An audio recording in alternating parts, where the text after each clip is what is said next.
एक समय की बात है। एक घने जंगल में टूनी चिड़िया रहती थी। वो बहुत ही समझदार और अच्छी थी। वो जिस पेड़ पर रहती थी उसी पेड़ पर एक कौवा भी रहता था। वो कौवा बहुत ही लालची और आलसी था। ओ चिड़िया, कहाँ जा रही हो इतनी तेज धूप में? कौवा अपने घोंसले में लेटे लेटे चिड़िया से पूछता है। मैं खाना ढूंढने के लिए जा रही हूँ। तुम्हें पता नहीं है क्या, बारिश का मौसम आने वाला है। बारिश के मौसम में हमें अनाज कहाँ मिलता है। हमें तो इसकी तैयारी पहले से ही कर लेनी चाहिए ताकि बरसात में हमें कोई परेशानी ना हो। चिड़िया, तुम तो बिल्कुल पागल हो। ये तो मज़े करने का वक्त है। जब बरसात आएगी तब देखा जाएगा। क्यों इतनी कड़ी धूप में जाकर अपनी तबीयत खराब करना चाहती हो? नहीं कालू, मैं अपनी तबीयत खराब नहीं कर रही हूँ। मैं तो बस आने वाले समय की तैयारी कर रही हूँ। और मुझे लगता है कि तुम्हें भी अपने लिए अनाज ढूंढ लेना चाहिए। मैं तो कहती हूँ कि अभी चलो मेरे साथ। जो भी अनाज मिलेगा उसे हम आधा आधा बांट लेंगे। नहीं, मैं कहीं नहीं जाऊंगा। मेरे सोने का वक्त हो गया है। और रही बात बरसात में अनाज की, तो तब की तब देखा जाएगा। तुम तो मुझे सोने दो। कौवे की बात सुनकर चिड़िया वहाँ से चली जाती है। वो हर दिन अनाज की तलाश में अपने घर से निकलती थी और रोज थोड़ा थोड़ा अनाज लेकर आया करती थी। वही कौवा रोज उसका मजाक उड़ाया करता था। अरे चिड़िया, आज फिर जा रही हो क्या अनाज ढूंढने के लिए? हाँ कौवे। अरे तुम कितना अनाज लोगी? थोड़ा सा अनाज हमारे लिए भी छोड़ दो। तुम ऐसा क्यों कह रहे हो? मैं तो तुमसे हमेशा कहती हूँ कि मेरे साथ चलो।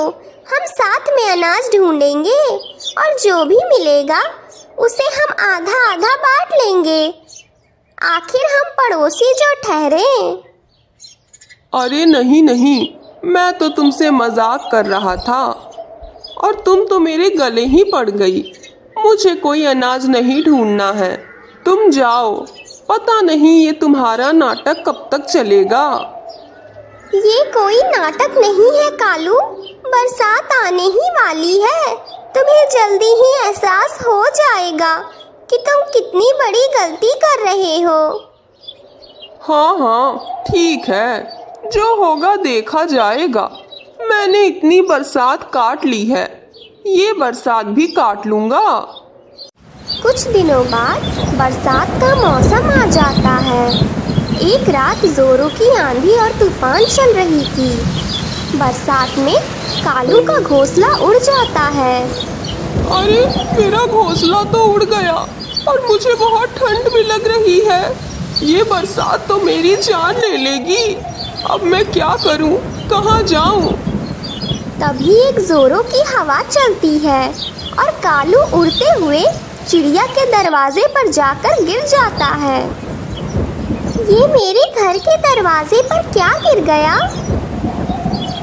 चिड़िया जब अपने घर का दरवाजा खोलती है तो वो देखती है कि वहाँ पर कालू कौवा बेहोश पड़ा है। चिड़िया कालू को अपने घर पर लाती है, उसके लिए आग जलाती है और उसे कंबल भी उड़ाती है। थोड़ी देर में जब कालू को होश आता है। मैं कहाँ हूँ?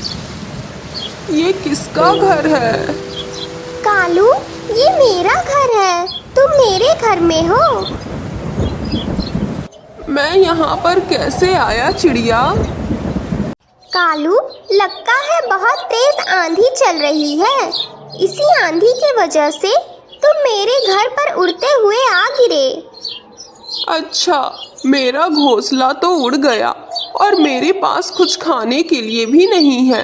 मैं 2 दिन से भूखा हूँ। तुम चिंता मत करो कालू, मेरे पास ढेर सारा अनाज है। मैंने पूरी गर्मियों में अनाज ढूंढ कर रखा है और बरसात की तैयारी की है। रुको, मैं तुम्हारे लिए कुछ खाने के लिए लाती हूँ। चिड़िया थोड़ा सा अनाज लाकर कालू को देती है। कालू अनाज खाता है। तुम्हारा बहुत बहुत शुक्रिया चिड़िया, मेरा पेट भर गया। अब मैं चलता हूँ। नहीं कालू, तुम कहाँ जा रहे हो इतनी बारिश में? चिड़िया, मैं यहाँ पर भी तो नहीं रह सकता। देखता हूँ अब क्या होगा मेरे साथ।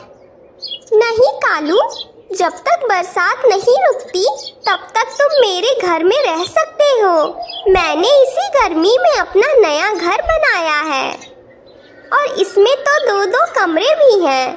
तुम एक कमरा लेकर इसमें रह सकते हो और मेरे अनाज में से भी खा सकते हो। क्या सच में चिड़िया, तुम मेरी मदद करोगी?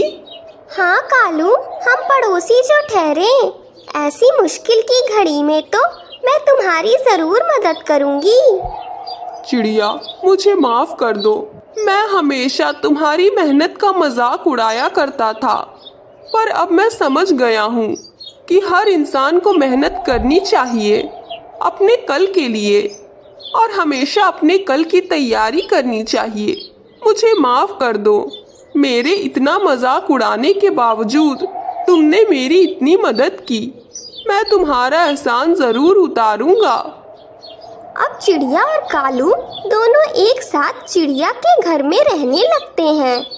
अगली गर्मी आते ही कालू अपने लिए एक नया घर बनाता है और बरसात के लिए अपने घर पर अनाज भी इकट्ठा करता है और चिड़िया को ढेर सारे अनाज और लकड़ियाँ तोहफे में देता है।